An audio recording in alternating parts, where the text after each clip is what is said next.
Greetings and welcome everyone to an all-you-can-geek Gamecast. I'm your host Jim Gass, joined by Mike Sneedy, What's up? Corey Feinsut, Muted. muted Corey, Oh no. Muted? Yeah. Ahoy. muted Corey Feinsut, and Tony Kokonakis. Hello. Welcome guys, welcome listeners, welcome viewers. We are live right now on Twitch. We start Tuesday nights at 8 o'clock. Please join us for these live broadcasts. If you can't be here, we move it over to YouTube so you can watch it over there anytime you like. And if you're watching this, hit that subscribe button, give us a like or a comment. We appreciate it. Gamecast, folks. We had a great movie cast, so be sure to check that out. Talked about a lot of the Marvel stuff. But game-wise, Mike, kick us off. What have you been playing? Just my subscriptions of what they've told me to play, basically. So what did you move on to from Call of Duty? I'm still playing the multiplayer a little bit. Yeah. I like it. I honestly prefer. What's funny is I prefer the multiplayer in a Halo. There's just more variety to it. But I'm better at the multiplayer in Call of Duty just because the time to kill is so quick and my kill death is much higher there. But I'm getting a little tired of it at this point. Needs a little more to it. But otherwise, I'm playing just the WWE 2K24, just going down the rabbit hole of downloading and tweaking created characters. I bet you that's fun. Yeah. Ridiculous teams and fixing their entrances, having I'm doing like Avengers versus Justice League. Have the X-Men in there. How's the actual gameplay for that? Like, how does that work? The gameplay is the same as that's what I thought. It's been in the last 5 years. It's not. That's why these games will never be great. They don't change. They were supposed to have revamped the whole thing, but I guess they didn't. They did 3-ish, 4 years ago. After that, the one that was Pan. a total disaster. 22 or 21, one of those two. Yeah, they took a year off after that, and now they're back to their yearly stuff. It's just, I'm trying one of the story modes. Now I'm a little disconnected to the modern WWE, so it's fine. It's not quite landing with me, but still the performances in it are pretty bad, acting and animation wise. I'm like, ugh, but we'll see. I might continue with that, but mostly it's just the created character stuff, and I downloaded Donald Trump. His nickname is the Felon, and I beat the shit out of him with Spider-Man last time, so that was fun. That's what I'm doing. Okay. All right. Corey? I've only got to play a little bit of Windblade, which is that roguelite from Dead Cells guys. Yep. And pretty much that's it. Just been trying to get house stuff. Yeah, you're busy. That's right. It's easier to watch things in the background than it is to play games. Okay, Tony.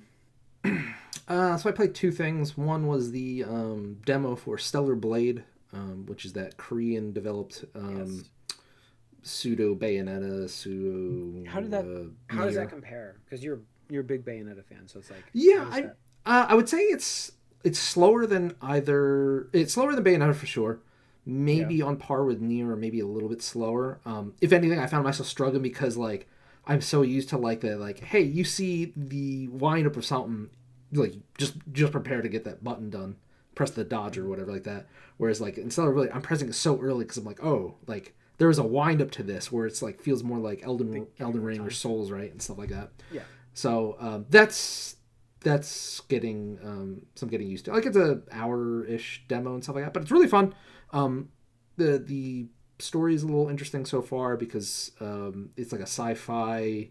It really is a lot like Nier. You could tell they took kind of a decent amount from Nier Automata, where it's just you have these I guess they're called blades, where it's hey, they're combat warriors, that also happen to be really pretty and stuff like that, and you got to destroy these.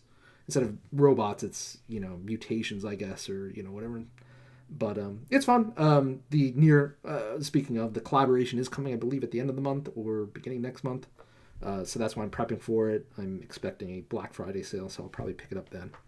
But the bigger thing, it's coming to PC, and it is. They did announce it's coming to PC 2025. The mods for that are going to be quite interesting. Oh yes, yeah, for sure. I'm sure they will be. I mean, I don't know, really know, whatever. Can't But go the much further. yeah, The fact that they're crossing over with Nier as well, like I just find that just yeah. perfect. That's awesome. I mean, Especially if the same anything, like Nier. they can't do anything worse than Baldur's Gate 3 has done with mods. So I guess have at it, whatever. Yeah. But the bigger thing I've been playing has been Astro Bot. So yeah. I think I mentioned a week or two Oh, your ago, brother? my brother has gotten on this big, like, I want to own my games now and stuff like that. He's really big into physical and stuff like that. Got it. So QVC had a sale I told him about where it's like a $20 off coupon code, but it also was a free shipping weekend. So like instead of like some of that being eaten up by the shipping cost, it would just like, hey, this game is I think $40 or whatever like that.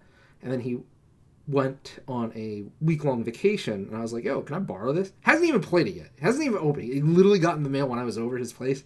And he's like, yeah, sure. And I was like, yeah, I can beat it before you get back and stuff like that. So I felt bad about it because I was like, oh, I'm opening this game. It's not even mine, really, technically, but, whatever. But Astro Bot is so fun. I am loving it a lot. It really feels like this successor / hybrid of, like, Mario Sunshine and Mario Galaxy.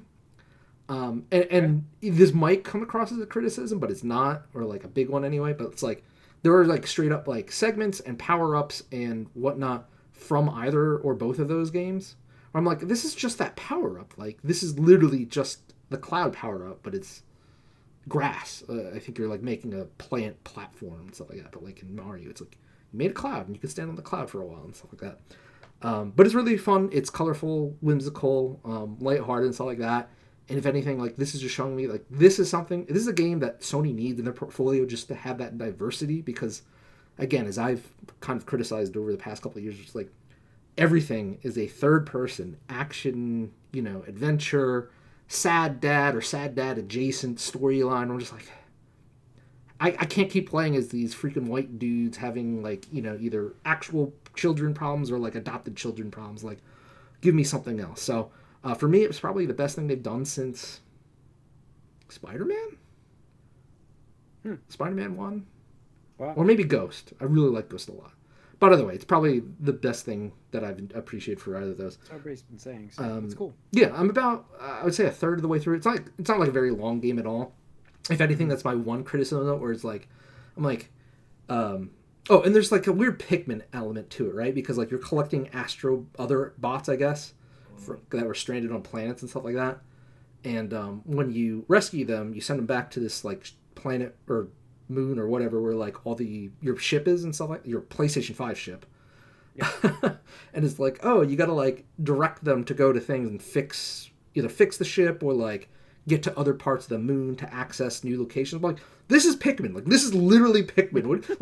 Like you see the number and you press the button and they just all go and just like kind of swarm and stuff like that. I'm like, look, like, it's fine, right? As long as you understand where you're coming from with this. It's not like a Pal World situation where it's just like, oh, they literally took Pikmin and like added a hat or something stupid like that. Or it's like, at least these are their own original characters and stuff like that. And the one platforming issue I have is that Astro Bot himself doesn't have like a long jump, so it feels like some of the platforming, like I have to fight the urge to be like, this is a Mario game, I could do a long jump, right? Or like you can kind of like do a lot of advanced platforming and stuff like that, and there's none of that here, where it's just like you just have to jump and hold down the button to do the hover whatever ability or something like that. Yeah, I'm just like the hold ability, what we call it. Right. I saw videos of it. Yeah, and that's fine and all. It's just for me personally, it's just the one thing holding it back from being like, because one of the things I do like about the Mario games is like seeing a speedrunner play those games is absolutely insane, especially with like the newest one, Odyssey. Like you watch a pro streamer play Odyssey, speedrunning it, and it is like mind blowing what they can do with just the skill set Mario has in this game.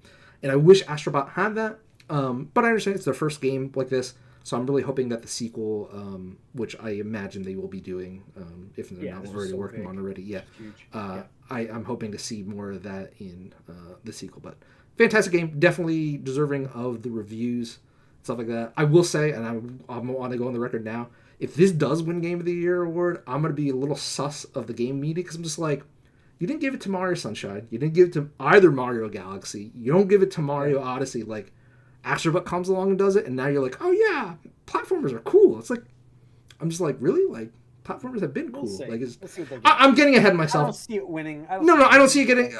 I see a large segment online, but I'm still firmly in the Rebirth camp, which I've been diving into again. Just not playing, but just videos and articles and stuff because people have been talking about it due to the mobile game and stuff like that. But yeah, that's it for me. What did you beat Sure, it? Then? nominated. Yeah. I'm sorry? What's that? Did you beat it? No, I'm about a third of the way through. Third way. There's like a little number. Another There's thing like, I appreciate about this game is that they do kind of pay tribute to all of the other PlayStation franchises with that. Yes. So sorry, that's a good reminder. I will say, I don't think this is a spoiler alert because it was shown in the media, so I apologize if it is. But one cool thing based on 2 worlds that I've done is at the end of the worlds, you rescue... So, like, I would say, like, maybe 75% of the bots are just generic-looking ones, but 25% of them are the PlayStation branded or official IP licensed characters and stuff like that. Right. But at the end of both worlds, I rescued, like, a PlayStation mascot, Astro Bot, right? Where the first one is Ape Escape, I think, is the name of it. So once you beat the boss and you rescue them, they unlock one world where it's just like, hey, this is themed around Ape Escape, right? So I had to go around this level capturing monkeys from Ape Escape. I've never really played Ape Escape, but I was like, oh, okay, that's cool, stuff like that. In the second world, you save Kratos and Atreus? Kratos? Yeah. Oh, yes. And so their world is like a God of War Ragnarok type ice level, and like it's kind of cool. So like in Ape Escape, you just get a net and like a radar to find the monkeys and stuff. But in Ragnarok, you actually get the axe, the Leviathan axe, I think it's called, or whatever it is. And they actually have tributes or elements of the game where like there'll be the icons where it's like you have to freeze it, like you throw the axe to freeze something like a gadget or whatever and stuff like that. And I was like, oh, that's pretty cool. So like that is pretty interesting, and I'm glad it's just one of the things, because I will say like opening up, you're just like, wow, okay, so like the spaceship is a PlayStation 5 and the personal thing is a PlayStation 5 controller. I'm like, it just feels very like, I don't know, weird in a way, but it's not like a major thing. That's I was just what like the demo thing. No, I totally get it. I'm just like I have to take a step back and stuff like that, but it's fun. I'm loving it. No, I thought it was fun because they have Bloodborne in there. Like, this game has done more for Bloodborne than Sony's done in the past. Yeah, you're right. Years. You are right. Interesting. I'll have to give that a try this year. I have to for the end of the year. I've been playing. I got the Veilguard, Dragon Age. So I've been playing that game of the year, right? No, but it's probably it's a very. I heard it's good. Here's the problem. Like I was about to say, it's promising, right? Like I was about to give it like the Outlaws comment, but I can't. Can I do that with BioWare Dragon Age game? Can I do that? Like I don't know if I can because fourth one, right? Yeah, I know. That's what I'm saying. Like third one, I think. No, it's a fourth no, one. Fourth one. 1, 2, Inquisition. Oh, right. Yes, 1, 2, and Inquisition. 10 years in the making.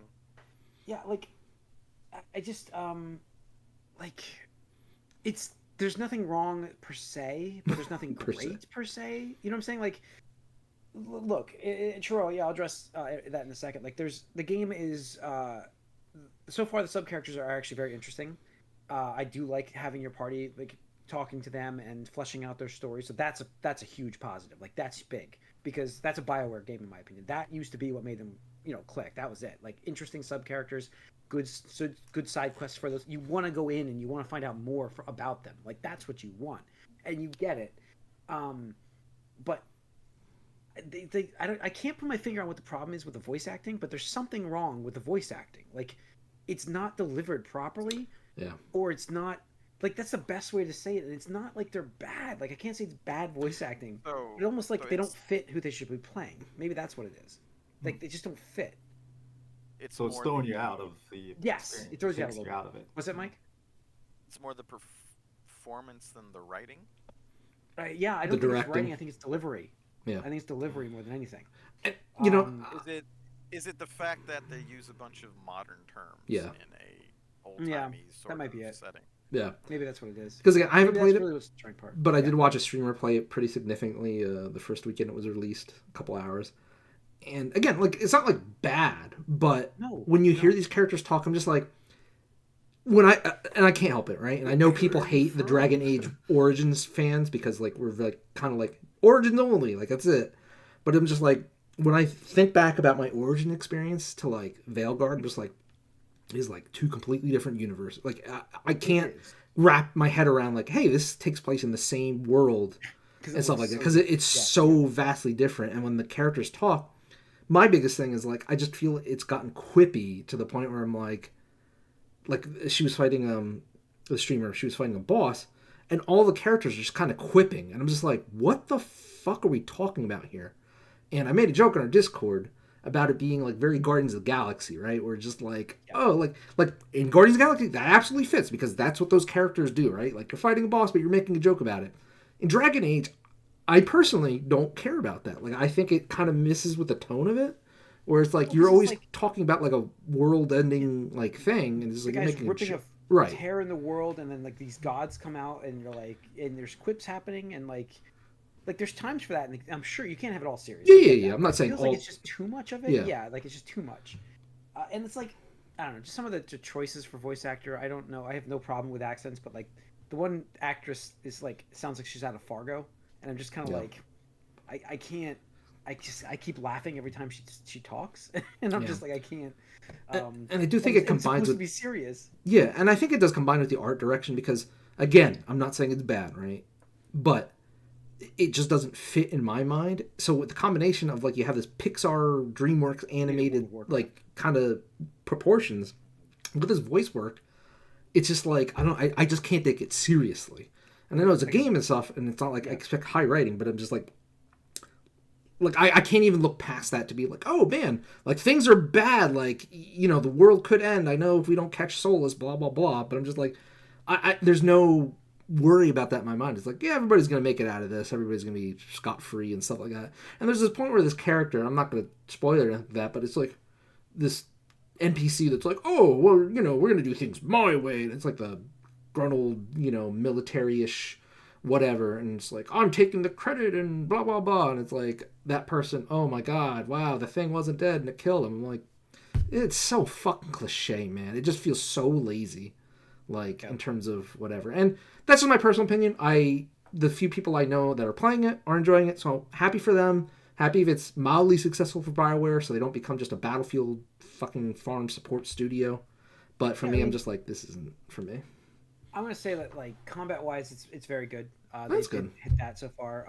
I didn't like the drift. You have like the extra steps your character can take. Oh, I have a major gripe before I get into combat. Major gripe. They made the jump button, the pickup button. Oh, I hate when games do that. I fucking hate that. Terrible. That stuff.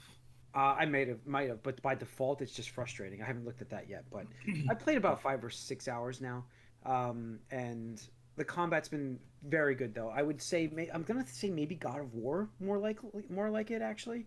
There's the parry, the dodge, heavy attack, light attack, and then there's special abilities. And then during it's God of War mixed with Mass Effect. So you have your crew, which you can give you tell them to attack with their abilities, attack this target, both attack this target, you know, and there's combos you can do with your abilities. So they hit one ability, you can follow up with another, and it does more damage. So there's. But like I would say, it reminds me. I was trying to think of the game actually, and I remembered while we're on the podcast here. It's God of War because you have that smash parry button where you just shield bash them and you can hack away real quick. If I remember right, that was God of War, right? Yeah. And then I roll dodge. I was gonna say it was almost trying to be like an Elden Ring, but it's not. It is a little slower than God of War with its combat. So you kind of think Elden Ring, but it's not quite that. It's not like that. It's not also difficult, but the enemies do hit pretty hard if you just try to attack and hack and slash. You kind of have to watch that. But the combat's fun enough to keep it interesting, just like Mass Effect 3 used to be. Remember, like it was. If you think about it, back in the day, it's like you're just shooting at things. But with the allies, I love that little aspect of it to make the combat more interesting. That way, that's what I'm saying. Like the addition of that helps bring, a very familiar combat system to something else. That's all. So they've made a good game, and I think, and I'm play it the rest of the way. But there is obviously some flaws to this game. It's not going to be an of the year game, but it is a very good success story for them at least, and they needed a W. Doesn't matter if it's a small W, but they needed a W. Can't have 3 L's in a row. No, and I do agree. I think maybe the biggest thing is the art. It's very World of Warcraft looking, and it's just that doesn't. fit with what we've come up with Dragon Right, Age, and which is just so jarring. right, and Tone, just yeah. because we talked about Mass Effect in the movie cast, and if you haven't listened to it, go back because we talked about a live action Mass Effect series being in the works. But like, I feel if the next Mass Effect game comes out and looks similar to Veilguard, I think people would throw a fit because I think people are more picky about Mass Effect than. Apparently, the current guy who's set to be the creative director said it won't be already. Yeah. Like he put a specific who knows if he even makes it to when the game. Yeah, absolutely. There, That's true. he says it will be more photorealistic. From what they've shown already, it's that. Right? Yeah. Hmm. All right, we got a little bit of news here to go over before we put this to bed.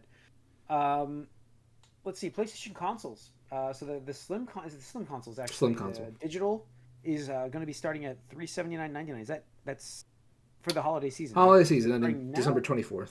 I don't know Is it when. starting now or is it starting Black Friday? Depends. I think some retailers might be starting immediately, but I don't know for sure. Check out your local store if you're interested. But yeah, good. It's just crazy to think about. Like you're like, oh, you see $379.99. You're like, damn, that's a deal. But then you're like, system is 4 years old, by the way. We're coming the 4-year anniversary, and it started. The digital version started at $399.99, right? So it's like $20. So I'm like, you're like, after 4 years, you're getting a $20 discount, which is like, it's nothing, but at the same time, it's like, it doesn't look like these consoles are actually going to get permanent price drops anyway. So that's the best you're going to get. We talked about that, right? It's not they're not getting drops, and we've talked about how they've gone up in price. Mm-hmm. Yep.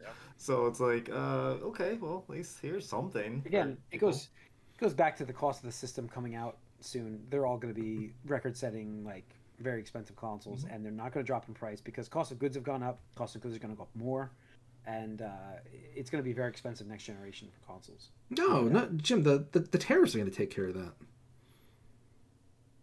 Oh yeah, they're going to increase it by tenfold. Sure. Yeah. Yeah. So 60%.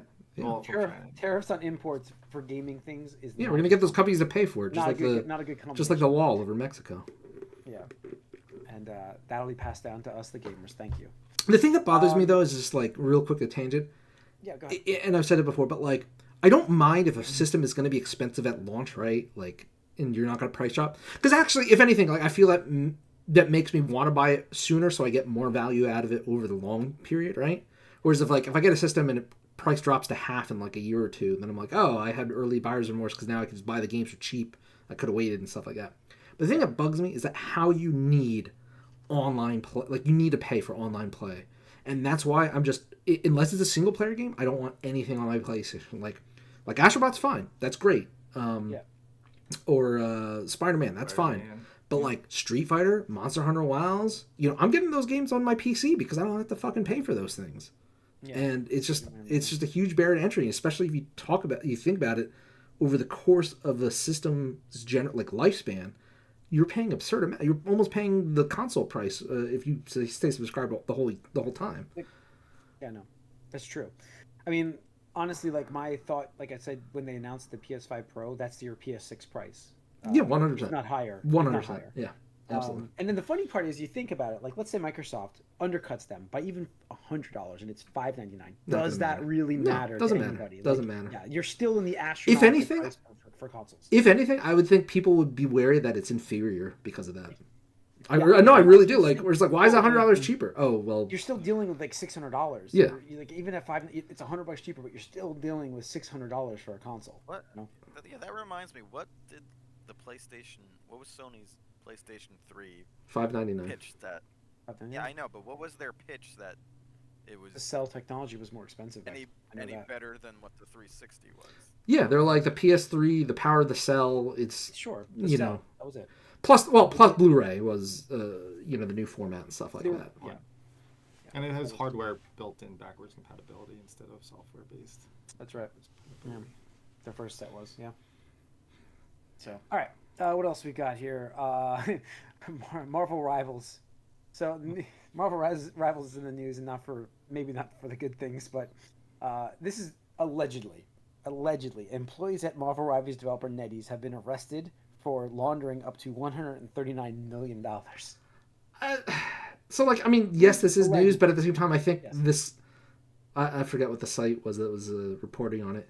Was a little clickbaity with it because it's not developers. Yeah. Like it's not like It's the not- people that are yeah. making the game. It's literally the fucking executives over at NetEase, where it's like, Yes, okay, and also NetEase is a Laundering, very yeah. large company. Yeah. And Oh, sure, I know. Rivals is I know. not their only game. Right. Yeah. so I just get felt it. like the It's- title was clickbaity. It's like, okay, It is sure. It is very clickbaity because You it makes know. you think like everybody there is stealing money. and Right, where it's that's not the case. It's just like, okay, But it's a slow does news this, day. Does this like hurt the game though with that much money? No, Mm, absolutely okay. not. Are you fucking kidding me? Just checking. I know People don't NetEase give a is- shit about that kind of stuff. Points He's at got, I'm pointing at Activision here. Nobody gives a shit. Points at Yeah. Microsoft. Nobody gives a shit. That's what Yeah. we learned. People don't give a Showed off fucking more shit. characters too. Yes, Moon Knight. Yes. Yeah. Okay. Last bit of news. What's up? Nothing. Just to actually talk about some game content here. I actually don't like the design of Moon Knight. It's the first one I don't like. I don't know why he's all armored. They're all kind of They're supposed to be that stylized in different ways. Yeah. So. I think I they're But I know get they it. are, Like, you're not but- gonna like every character. Yeah. It's a weird one for armor, in my opinion, but whatever. Mm-hmm. Yeah, no, I feel like they just kind of looked at like armored Batman designs as like, do that with Moon Knight, whatever, make it white. I mean, he is the Yeah, Marvel Batman. I am the Moon. I mean the Bat. Okay. Yep. All right. Oh, we're Alright. white instead of black. Yep. So the last bit of news we've got is Lightspeed Studios establishes Lightspeed Japan Studio. Those are subsidiaries of Tencent Games, by the way, for those wondering. But who's in charge? Led by Itsuno from Capcom, the guy who just left Capcom when did he leave? September last year? No, it was this year. Was it this year? It was Oh, man. right after Dragon's Dogma 2 launched, I That's believe. just we're talking about this. Yeah. It was this year. That's right. God. I literally talked yeah, about so- this exact thing happening. Yes. Like I literally know, talked yeah. about it. I know. I am excited for him to see what we can get. That's pretty awesome. Yeah, I mean, we'll see. I mean, we got a long. It's just opening a studio that's got to be. Oh yeah, we're talking Cheap 5 prices. years off at least. Yeah. But the interesting thing is they did hire him specifically to do a AAA action video game title. Yeah. Which, for those of you who don't know, he's worked on Devil May Cry 5, more recently Dragon's Dogma 2 and stuff like that. Rival schools, the older stuff. Yeah, so I mean, he has a high pedigree. It was actually a loss for Capcom to lose him, Yeah. but it's kind of like just like with Sega and fuck, his name escaped me. The old Yakuza lead leaving for His name either. NetEase. Yeah, I can't remember his name either. Jeez. But yeah, I mean, this is what I call when they're like, oh, he's leaving. Like in Japan, you don't typically leave a company. You kind of work there for life unless things are really bad one way or another. So for him to leave, especially being a veteran lead director and stuff like that, it's like either you did something bad and they found out, so you just like resign respectfully to not lose faith, or you got a good offer to start your own studio, which is what a lot of these Chinese companies are doing, as we mentioned and stuff like that. And this is, not my surprise. Huge. This is what's happening and stuff like that. I do find it interesting that it's happening now because I believe I think it was Jason Schreier and Daniel Ahmad, aka Zooge EX on Twitter. Yeah. We're talking not too long ago about how a lot of the Chinese investors are a bit more gun shy about game investments right now, just because of All the gestures at everything going on in the game industry world right now. Because again, like you are pouring hundreds of $millions of dollars into a product that may come out in 5 years. Like, Yeah, I mean, it's a gamble. You're starting a new studio just for this guy, essentially, and you're like, yeah, and especially when that it's must like, have been it. Here, come over to us. You're gonna get your own studio. Yeah, And absolutely. we're paying you a shit ton of money. So that had to be. That was the offer. yeah, 100%. But at the same time, it's like unless you're becoming like a hit title and stuff like that, like for an investor, like you got to be like, if I took $200 million and invested in the stock market and make 10% over 5 years, is that more or less than investing in starting up an entire new studio and dealing with all the headaches that come with that, right? Because it's not just like, oh, here, have some money and you're in charge of everything. It's like you got to worry about payroll, PR, marketing, like all this other shit, and it's like, is that worth it? Growing So, pains. Yeah, of- absolutely. Of a company. Yeah, growing pains. Yeah, Just, you know. just development hell of just normal games on top of a new company of development. Yep. Is the right team together? Do they work do. well with each other? Do they? It's a lot of pressure for him. Like Oh, he's got to what- hire the right people. Yeah. Oh, 100%. I mean, if it's a flounder, I mean, his career is probably stunted unless he crawls back to Capcom, which I was gonna say like probably could crawl back. Probably could crawl back, but I mean, at this point, you're talking 5 years down in the future, and then how many games does he have left at that point, right? Yeah, it's going to retire at that point. Especially because he's making a fortune anyways right now for this. Whether the company's successful or not, he's just going to retire at that point. So right.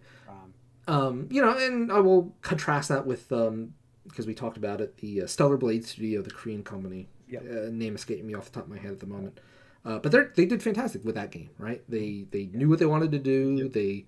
They focused on that. They didn't try to add games as a service, multiplayer, microtransaction bullshit. They just concentrated on having a single player, high octane action game, delivered upon it, doing quality of life support releases and stuff like that. They're doing the crossover. I think they even announced, in addition to the PC version, I think they're doing a series now with Netflix.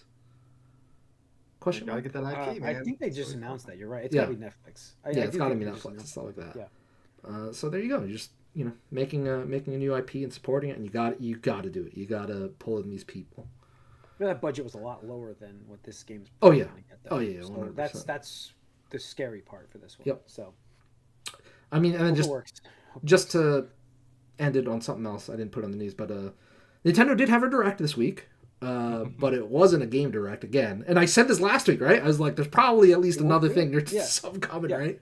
But this time it's for the Donkey Kong section of Universal Studios Nintendo thing. Yeah. Which I didn't watch or anything, but I saw screenshots and it was funny and it looks good or whatever that. But some Sunday or something. Yeah, they have I'd love to see it, but it's a tough trip to do. Well, I mean, so the first one is opening up in Japan, and then they said the year after, so 2026, it'll be in America and stuff like that. But again, just showing every company is expanding their brand and their reach and stuff like that, because you can't just rely on games anymore. It's all about that merchandising. Yep, 1,000,000%. All right. Well, I think that's going to wrap it up, folks, for this episode. Thanks for tuning in once again. We are live on Twitch Tuesday nights at 8 o'clock for the Gamecast, Moviecast first, usually. YouTube houses everything else, though. So if you're watching this on YouTube, make sure you subscribe so you get notified when we post. We will see you guys next week. We are out.